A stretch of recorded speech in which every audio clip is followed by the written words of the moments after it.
cartoon root beer bears are not the only woke topic that the right is freaking out recently. You might have noticed in the last day, they found a reason to talk about games again. They freaked out that Microsoft was changing the Xbox console to provide some power saving, like flexibility for updates and stuff during the night. They had this section with whoever that guy is calling it the woke Xbox. They're trying to recruit your kids into climate politics at an earlier age. You're right, said the co-host.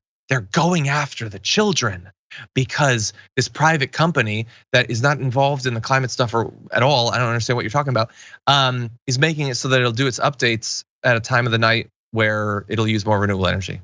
You won't know because you will be asleep. It literally is only a thing that affects the Xbox when it's not being used.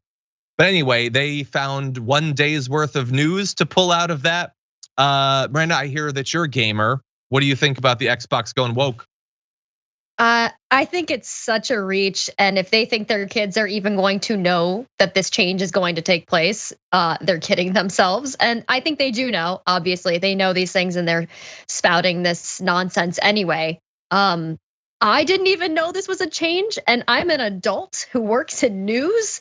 So the fact that they're really, God, they're reaching for anything they can grasp and throwing it at the wall to see what sticks. As long as they throw the buzzword woke in the tweet, it's gonna be a sensation with their viewer base, I guess. I don't understand how this is an indoctrination recruiting kids into climate politics. It literally just, it saves you on your electric bill, and also it kind of helps out a little bit. I don't understand what there is to be so angry about.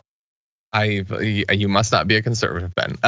Yes, I will willingly pay thousands more in energy bills if that is what's necessary to ruin the Earth's climate.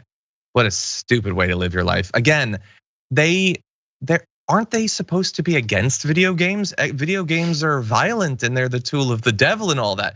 But now, how dare the video games ever turn off for even a second? It's so stupid. God, the root beer bears and the Xboxes and all that. Here's how dumb this entire thing has gotten. And this particular case, this isn't even Fox News that's doing this. There's a restaurant in Connecticut, in Coventry, a coffee shop that is being attacked by conservatives. Why? Because the name of the restaurant is Woke Breakfast and Coffee.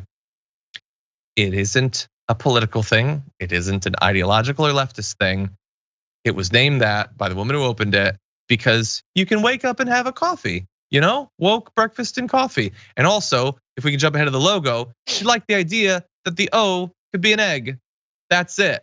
But now they have been so trained to despise that word that even in a completely innocuous, non-political setting, they freak out over it like their rights are being taken away.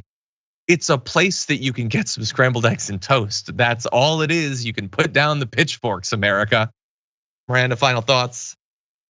Well, I mean, to go after breakfast foods like that, I mean, this is just the final straw for me. It's so funny that they call liberals snowflakes when they can't handle a breakfast place being named Woke Breakfast and Coffee, clearly named after waking up in the morning to have breakfast and coffee.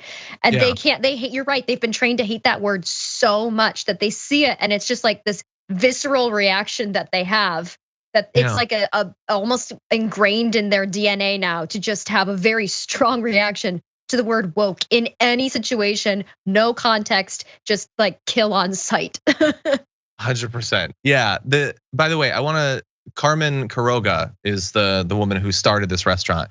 She was obviously taken aback by this, and to defend herself, she said, I'm an immigrant. Like I don't know the context of this word.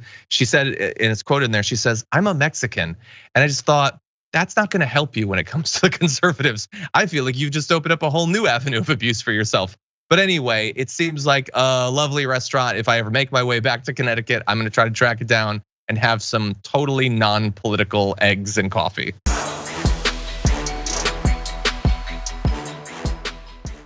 Check out the Damage Report podcast each day, wherever you get your podcasts, whether Pocket Casts or Stitcher or iTunes. You can join me as I give you the news and stories you want, with a range of co-hosts and interview guests jumping in on the fun each day. Again, that's the Damage Report, wherever you get your podcasts. And if you get them at iTunes, don't forget to rate and review. Sometimes I'll read them live on the show.